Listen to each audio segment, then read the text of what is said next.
Hello friends, yes के education में आप सबका स्वागत है। तो आज हम लोग देख रहे हैं पीरियोडिक मोशन। ये पीरियोडिक मोशन क्या होता है उसके बारे में हम लोग डिस्कस करेंगे। तो पीरियोडिक मोशन ये रिलेटेड है एक मोशन से। जैसे हम बोल सकते हैं hands clock, motion of the hands clock, motion of the earth around the sun. यही क्या है, पीरियोडिक मोशन। तो इसकी डेफिनेशन हम क्या बोल सकते हैं पीरियोडिक मोशन की डेफिनेशन हम लोग क्या बोल सकते हैं? Periodic motion, a motion that repeat itself, a motion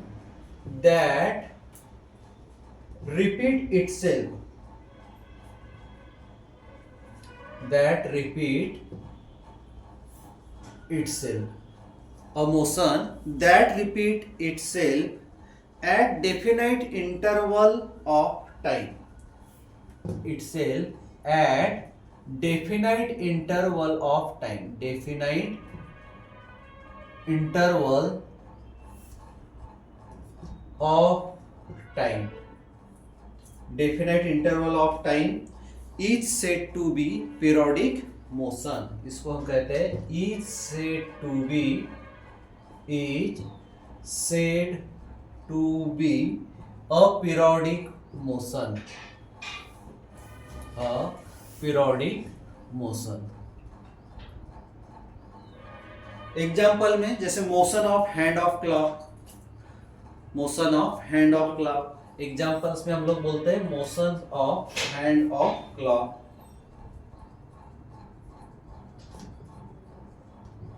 motion of the hands of clock, hands of a clock. ये एग्जाम्पल है। और एक एग्जाम्पल बोल सकते हैं motion of the earth around the sun. Motion of the, जो earth का motion है वो अराउंड के सन होता है। Motion of the earth around the sun, motion of the earth, motion of the earth around the sun, around the sun. ये दोनों examples हमने लिए। ऐसे भी और भी एग्जाम्पल्स है बहुत सारे। एक सिंपल से एग्जाम्पल हम बोल सकते हैं, जैसे 365 डेज होते हैं, वापस फिर से चालू हो जाता है ईयर्स। तो ये जो अब यहाँ बोले अ motion that repeat itself at definite interval of time, एक डेफिनेट इंटरवल के टाइम पे जो भी चीज आती है उसको हम बोलते हैं पीरियोडिक मोशन। जहाँ पे क्या किससे रिलेटेड है? पीरियोडिक। अब पीरियोडिक बोले तो पीरियड, और पीरियड बोले तो क्या? टाइम। पीरियड बोले तो टाइम। बराबर 12th मंथ बाद फिर से न्यू ईयर चालू हो रहा है, 365 डेज बाद फिर से चालू हो रहा है। सेम मोशन ऑफ द अर्थ का जो मोशन है अराउंड द सन वापस अपनी जगह पे आ रहा है। Motion of hands of clock, जो भी हम ले रहे हैं, सेकंड काटा जो पॉइंटर वगैरह ले रहे हैं, वो अपने जगह पे फिर से वापस आ रहा है। यही क्या है? मोशन। 60 सेकंड में बराबर सेकंड काटा वापस आएगा, 60 मिनट में फिर से वही काटा वापस आएगा अपनी जगह पे। तो यही है। 10 बजने हैं तो और कुछ देर बाद 10 बजेंगे, तो वो सेम इंटरवल ऑफ टाइम, या फिर उसको हम बोलेंगे डेफिनेट इंटरवल ऑफ टाइम। तो a motion that repeat itself at definite interval of time is said to be periodic motion. अब इसके बाद आती है ऑसिलेटरी मोशन। क्या है इसके बाद? और एक टॉपिक है ऑसिलेटरी मोशन। ये था पीरियोडिक मोशन। अब दूसरे मोशन की हम बात कर रहे हैं जिसको हम कहते हैं ऑसिलेटरी मोशन। ऑसिलेटरी मोशन, ठीक है, ऑसिलेटरी मोशन। अब ये ऑसिलेटरी मोशन क्या है? जैसे एग्जांपल में हम बोल सकते हैं एक स्ट्रिंग है या फिर सिंपल पेंडुलम है। मान लो ये एक स्ट्रिंग है, या फिर इसको इमेजिन करो कि एक पेंडुलम है, ये ऐसा जाएगा फिर वापस आएगा। तो ये जो मोमेंट होता है इस प्रकार वाला, या मान लो हमने लेफ्ट साइड से शुरू किया, फिर राइट गया, फिर लेफ्ट वापस आ गया अपने पोजीशन पे। सेम ऐसी पोजीशन रहती है सिंपल पेंडुलम की। वो आप लोगों ने एक वाच देखा है, वो बराबर ऐसे ऐसे होती है। तो इसको बोलते हैं ऑसिलेटरी मोशन। तो the motion of torch string when plugged, या फिर the vibration of atom in a molecule, या फिर ऑसिलेशन ऑफ सिंपल पेंडुलम। इस टाइप के मोशन को हम लोग बोलते हैं ऑसिलेटरी मोशन। अब इसकी डेफिनेशन हम क्या बोलेंगे? अब यहाँ पे हमने पीरियोडिक मोशन से देखो ये कैसे क्या रिलेटेड है, तो यहाँ हम डेफिनेशन में बोलेंगे अ periodic motion in which body, a periodic motion, a periodic motion, periodic motion in which a body, in which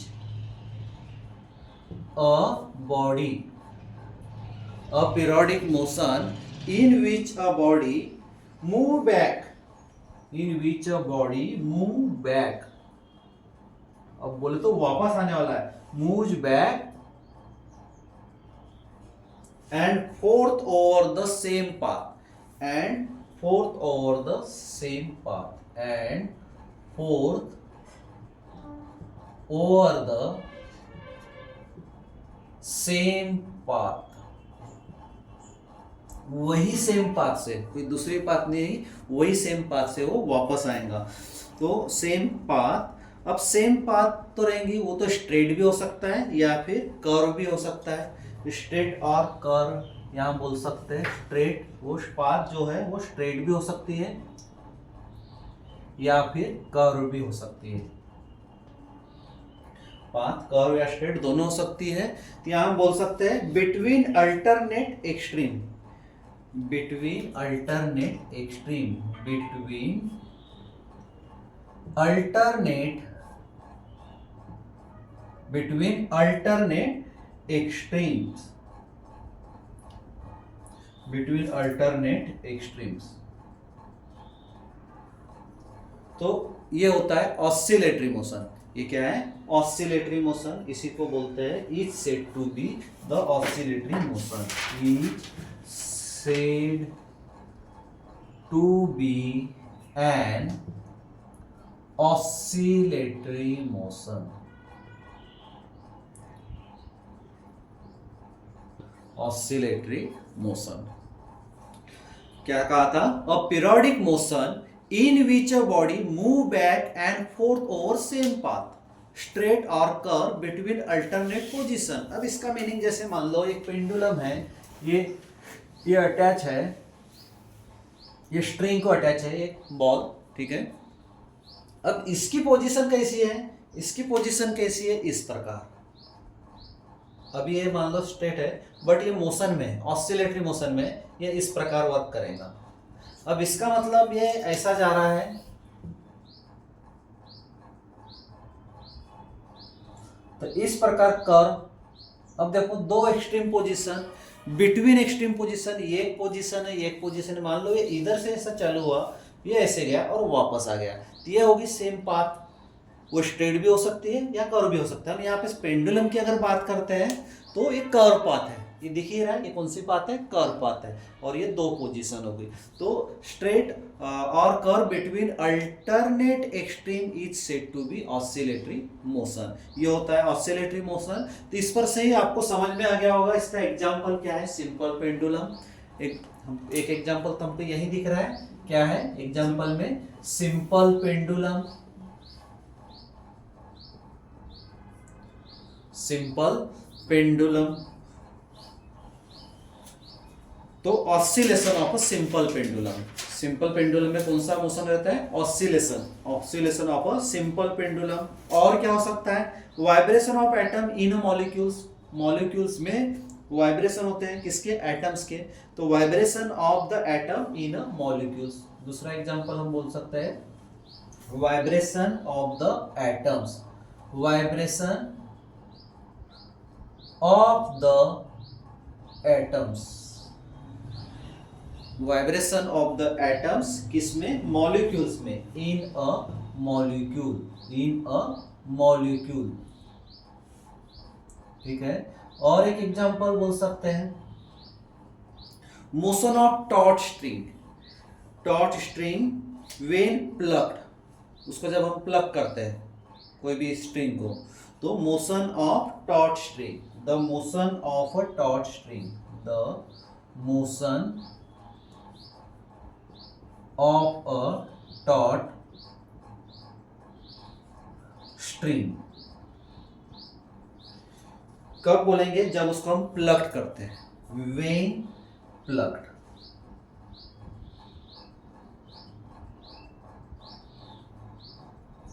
when plugged. तो इसको, इसी मोशन को हम लोग क्या बोल सकते हैं?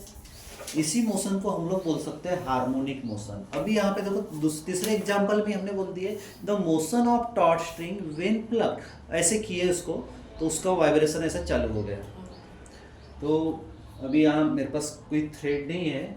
जैसे मान लो ये इरेज एक रबर बैंड है और इसको मैं ऐसा कर रहा हूँ, ठीक है। तो यहाँ पे इसकी भी जो मोमेंट है क्या होगी? कुछ देर के लिए इस प्रकार होगी, वो वापस अपने उसमें आएंगे।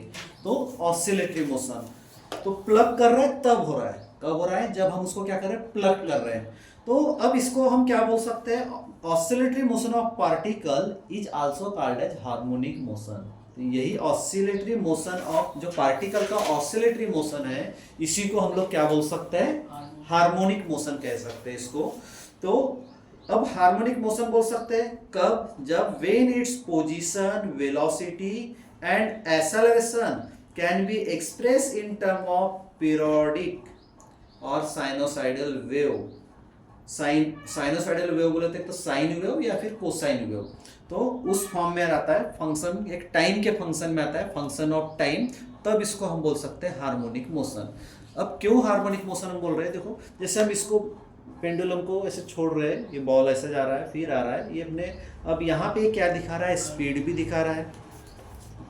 स्पीड बोले तो क्या दिखा रहा है? वेलोसिटी दिखा रहा है, पोजीशन भी बता रहा है और एक्सेलरेशन भी एक्सप्रेस कर रहा है। बट किस टर्म में एक्सप्रेस कर रहा है? ये पीरियोडिक के टर्म में, साइनोसॉइडल के टर्म में, एक टाइम के पीरियड के टर्म में ये एक्सप्रेस कर रहा है। इसलिए हम इसको बोलते हैं हार्मोनिक मोशन। इसी को क्या बोलते हैं हम लोग? Harmonic motion. तो जो ऑसिलेटरी मोशन है उसी को हम लोग हार्मोनिक मोशन बोल रहे हैं। कब? जब वो वेलोसिटी, पोजीशन, और पोजीशन बोलते क्या? डिस्प्लेसमेंट वगैरह आ जाता है, ठीक है। तो पाथ, जैसे स्ट्रेट पाथ या फिर कर्व पाथ, तो ये एक्सप्रेस करेगा, किस में एक्सप्रेस करेगा? पीरियोडिक, साइनोसॉइडल या फिर, अब साइनोसॉइडल बोले तो साइन या फिर कोसाइन। जैसे कर आ गया, साइन या फिर कोसाइन, वहां पे कोई एंगल बनेगा, कोई पोजीशन बनेगी, तो वो हो जाता है साइनोसॉइडल। किसके लिए? टाइम के लिए। तो इसलिए बोलेंगे हम फंक्शन ऑफ टाइम। क्या कहेंगे? Function of time. तो ऐसे बहुत से है एग्जाम्पल, तो बहुत है। फिर जैसे आप हम लोगों को पता है वाइंड्स के बारे में, the leaf of a tree, tree के जो लीफ रहते हैं, leaf of a tree blowing in the wind oscillate. हवा में वो कैसे मूवमेंट करते हैं हम सबको पता है। But motion is not periodic. But वो मोशन को हम पीरियोडिक बोल सकते हैं क्या? नहीं बोल सकते। Also it's displacement from equilibrium position is not regular function of time. क्यों नहीं बोल सकते? क्योंकि वो रेगुलर फंक्शन ऑफ टाइम पे नहीं है, इसलिए उसको नहीं बोल सकते एग्जाम्पल में हम। अब हम देखेंगे नेक्स्ट सिंपल हार्मोनिक मोशन। अभी हमने बात किए थे हार्मोनिक मोशन की। अब ये एसएचएम क्या होता है? एसएचएम कुछ बोलते हैं सिंपल हार्मोनिक मोशन।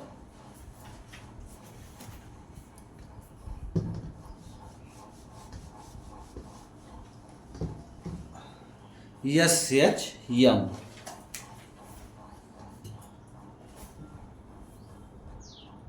यही होता है simple harmonic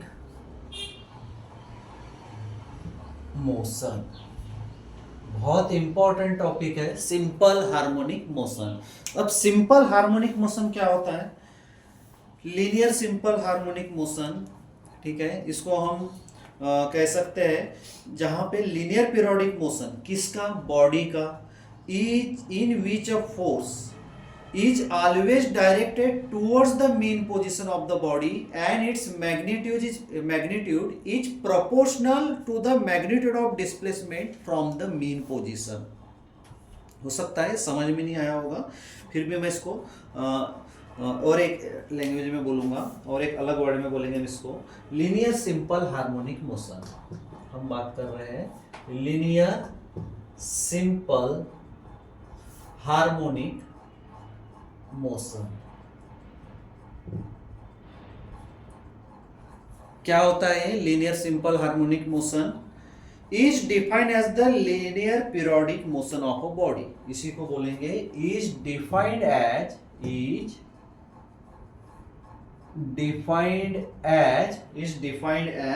the linear periodic motion, defined as the linear periodic motion, linear periodic motion of a body, motion of a body, motion of a body in which the force is always, जो force रहेगा यहां पे, इन which the force, इसमें जो force रहेगा, इन which the force, अब force को हम यहाँ पे एसेलरेशन भी बोल सकते हैं, या फिर यहाँ लिख देता हूं मैं और एसेलरेशन। ठीक है, बॉडी आ गया, अब बॉडी आ गया तो एसेलरेशन आ जाएगा, क्योंकि फोर्स इक्वल्स टू क्या होता है, मास इनटू एसेलरेशन। तो यहाँ पे linear simple harmonic motion is defined as the linear periodic motion of a body in which the force और acceleration is always directed towards the mean position. क्या रहेगा ये, is always directed towards the mean position, always directed toward the mean position, directed towards the mean position, directed toward the mean position. किसकी position, body की position, या इसलिए बोल सकते हैं हम position of the body, position of the body. और क्या आएगा, अब बॉडी आ रही है, उसके हम पोजीशन की बात कर रहे हैं, तो उसका मतलब मैग्नीट्यूड्स भी रहेगा। तो यहां बोल सकते हैं एंड इट्स मैग्नीट्यूड,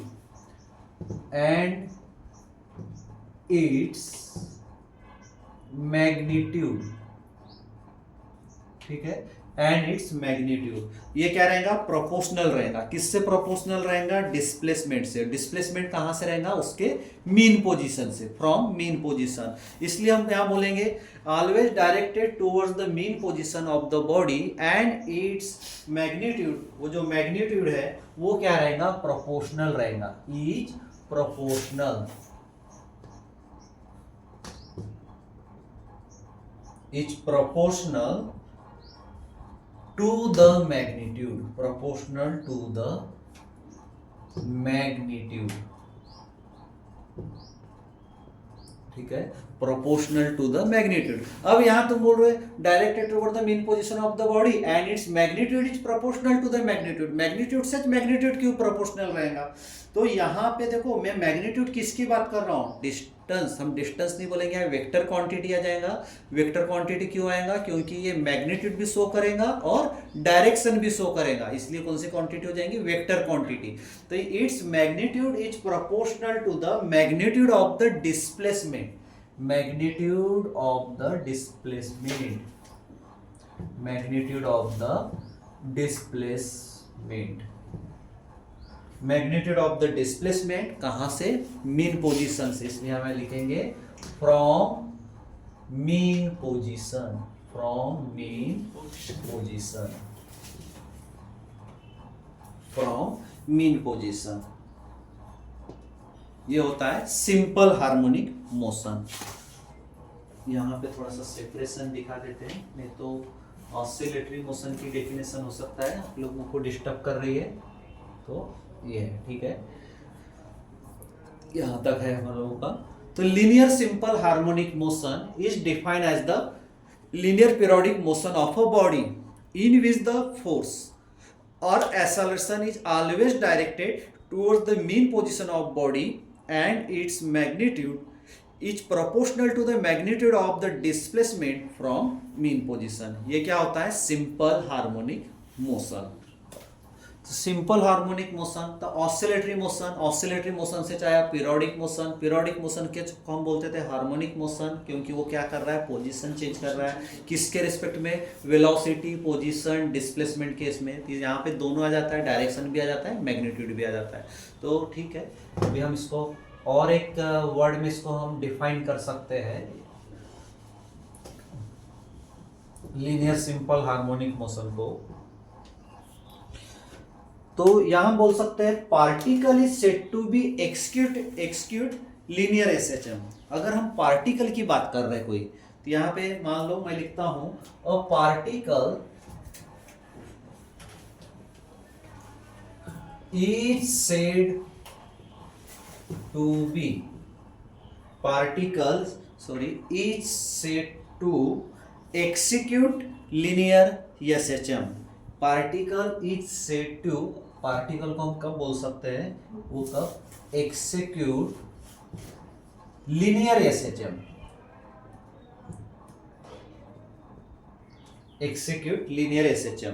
तो कब बोल सकते हैं, जब, या फिर इसको हम रेड लाइन कर देते हैं, लीनियर एसएचएम। तो यहां पे देखो लीनियर एसएचएम को, if the particle undergoes oscillation, क्या रहेगा, जब if the particle undergoes oscillation, particle undergoes oscillation, particle undergoes oscillation about a point of stable equilibrium, about a point of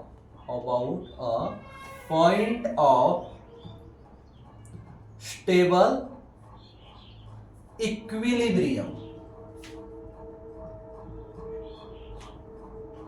about a point of stable equilibrium subject to linear restoring force, subject to linear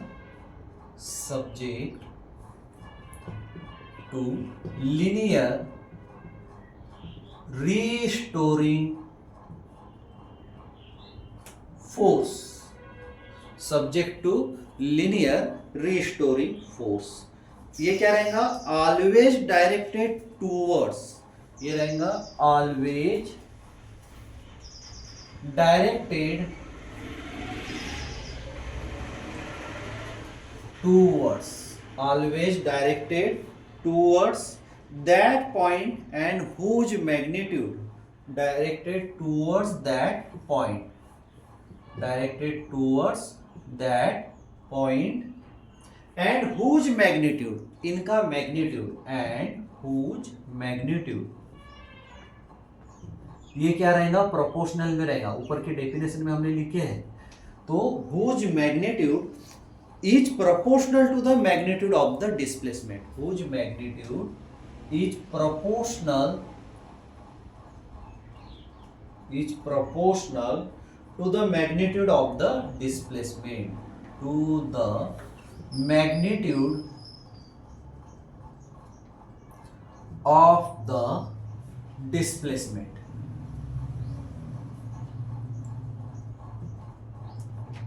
magnitude of the displacement. किसका magnitude of the displacement, particle का। तो यहां हम बोल सकते हैं displacement of the particle, displacement of the particle from that point, वही point से, from that point, from that point. तो देखो दोनों डेफिनेशन का मीनिंग एक ही है, यहाँ पे हम बीच में और लिख देते हैं, दोनों का मीनिंग एक ही है। और तो पहली डेफिनेशन बोल रहा है linear simple harmonic motion is defined as the linear periodic motion of a body in which the force और acceleration is always directed towards the mean position of the body and its magnitude is proportional to the magnitude of the displacement from mean position. ठीक है, अब दूसरे definition में देखो वही है, क्या बोला है, particle is said to execute linear SHM. हम पार्टिकल को एक्सिक्यूट लीनियर एसएचएम में कब बोल सकते हैं, सिंपल हार्मोनिक मोशन में कब बोल सकते हैं, जब if the particle undergoes oscillation, particle क्या कर रहा है, ऑसिलेशन कर रहा है एक स्टेबल इक्विलिब्रियम में, जैसे हमने सिंपल पेंडुलम का एग्जांपल दिए थे स्टेबल इक्विलिब्रियम में, ठीक है। तो undergoes oscillation about a point of stable equilibrium, तो subject to linear restoring force, वहां पे कुछ फोर्स रिस्टोर है, subject to linear restoring force, वो ऑलवेज क्या रहेगा, एक पॉइंट पे रहेगा, always directed toward that point, और उसका मैग्नीट्यूड क्या रहेगा, प्रोपोर्शनल में रहेगा। किसके प्रोपोर्शनल में रहेगा, डिस्प्लेसमेंट के प्रोपोर्शनल में रहेगा। इसलिए whose magnitude is proportional to the magnitude of the displacement of the particle from that point, from that point. तो ये है सिंपल हार्मोनिक मोशन। तो अब यहां पे हम बोल सकते हैं पीरियोडिक मोशन को हिंदी में बोलते हैं आवर्त गति। तो पीरियोडिक मोशन को हम लोग क्या कहते हैं, आवर्त गति। बोले तो एक निश्चित पथ या फिर उस पर की जो स्पीड है, गति है, वो क्या करती है, एक वस्तु को एक निश्चित समय अंतराल के पश्चात बार बार अपनी पूर्व गति को दोहराती है। तो इस प्रकार को हम लोग बोलते हैं पीरियोडिक मोशन। और ऑसिलेटरी मोशन किसको बोलते हैं, कोई ऑब्जेक्ट है, बॉडी है, वो एक स्टेबल पोजीशन में इधर उधर गति करने को जो कंपन करता है उसको हम लोग बोलते हैं ऑसिलेटरी मोशन। तो अब इस पे क्या लग रहा है हमको, पीरियड लग रहा है, टाइम पीरियड।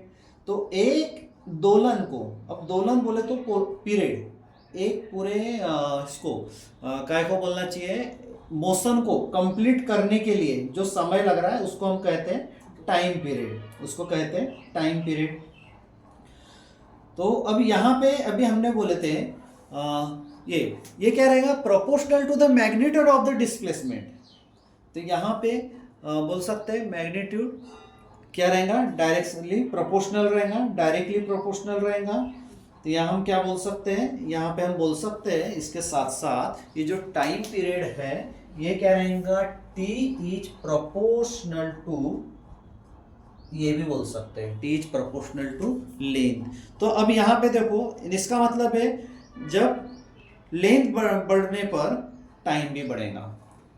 सिंपल सी बात है, ज़्यादा डिस्प्लेसमेंट है टाइम ज़्यादा लगेगा, ज़्यादा डिस्टेंस है ज़्यादा टाइम लगेगा, ज़्यादा बड़ी कर पाते हैं तो टाइम ज़्यादा लगेगा। तो झूला, एग्जाम्पल झूला ले सकते हैं। मान लो झूले को हमने मोशन दिया तो झूला कैसा होता है, इस प्रकार वो मूवमेंट करता है, और जितना हमने ज़्यादा फोर्स दे दिया तो वो और स्पीड बढ़ती है और उसी का जो कर्व पाथ है वो भी बढ़ जाता है। तो ये सिंपल इसमें बोलते हैं जितनी लंबाई बढ़ेगी उतना ही टाइम लगेगा। तो ये है सिंपल। तो क्या रहेगा, प्रोपोर्शनल रहेगा, उसी के proportional of the displacement of the particle from that point, वही पॉइंट से। तो यही है सिंपल हार्मोनिक मोशन। अब सिंपल हार्मोनिक मोशन का अगर हम एग्जाम्पल लेते हैं तो क्या एग्जाम्पल बोल सकते हैं, जैसे हम बोल सकते हैं ट्यूनिंग फोर्क, ट्यूनिंग फोर्क को बोल सकते हैं, या फिर बहुत अच्छा एग्जाम्पल स्विंग मशीन, सिलाई मशीन, सिलाई मशीन का बहुत अच्छा एग्जाम्पल है। अब सिलाई मशीन बोले तो सिलाई मशीन पूरा एग्जाम्पल नहीं है, उसकी जो नीडल्स है, तुम ऑब्जर्व करो जब सिलाई मशीन चलती है और वो नीडल्स को देखो बराबर वो ऊपर नीचे होती है, नीडल्स को देखना, तो वो भी एक पर्टिकुलर टाइम के साथ, एक स्पीड के साथ। तो यहाँ पे हम बोल सकते हैं oscillation of the needle of a saving machine. Example में हम ले सकते हैं इसके सिंपल हार्मोनिक मोशन के एग्जाम्पल में हम बोल सकते हैं नीडल का एग्जाम्पल जिसको बोलते हैं ऑसिलेशंस ऑफ द नीडल, उसको बोल सकते हैं the oscillation of the needle, oscillation of the needle, oscillation of the needle किसकी, सीविंग मशीन की, ऑफ सीविंग मशीन बोले तो सिलाई मशीन, सीविंग मशीन। और एक एग्जांपल बोल सकते हैं vibration of the times, vibration of the times, vibration of the times। ठीक है। अब ये टाइम्स क्या होता है, इसी को बोलते हैं प्रोंग, PRONGS, प्रोंग्स। प्रोंग्स किसका, ट्यूनिंग फोर्क का, of a tuning fork, prongs of a tuning fork, prongs of a tuning fork. ऐसे और भी एग्जांपल है, बहुत से एग्जांपल है। किसके लिए, सिंपल हार्मोनिक मोशन के लिए। Vibration of a times, TINS, times या फिर prongs, vibration of the prongs of a tuning fork, of a tuning fork. Tuning fork रहता है एक, उसको मान लो एक पाइप जैसे है और उसको हम ऐसे ये कर रहे हैं, इस प्रकार रहता है वो, इस प्रकार रहता है ट्यूनिंग फोर्क। और उसको, उसमें जो वाइब्रेशन होते हैं ट्यूनिंग फोर्क में, तो वो होता है vibration of the tunes, vibration of the times या फिर prongs of a tuning fork. तो आज हम लोगों ने देखा ऑसिलेटरी मोशन का में पीरियोडिक मोशन, ऑसिलेटरी मोशन और सिंपल हार्मोनिक मोशन और उसके कुछ एग्जांपल्स। तो दोस्तों आज हम इसको यहीं स्टॉप करेंगे और आने वाले क्लास में हम इसी के ऊपर MCQs देखेंगे जो कॉम्पिटिटिव एग्जाम्स में बहुत अच्छे रहेगा, सबके लिए सपोर्टिव रहेंगे। और बहुत बेसिक क्वेश्चन देखेंगे हम लोग मल्टीपल चॉइस क्वेश्चन के लिए। आज हम ये टॉपिक को यहीं स्टॉप करते हैं। Thanks for watching.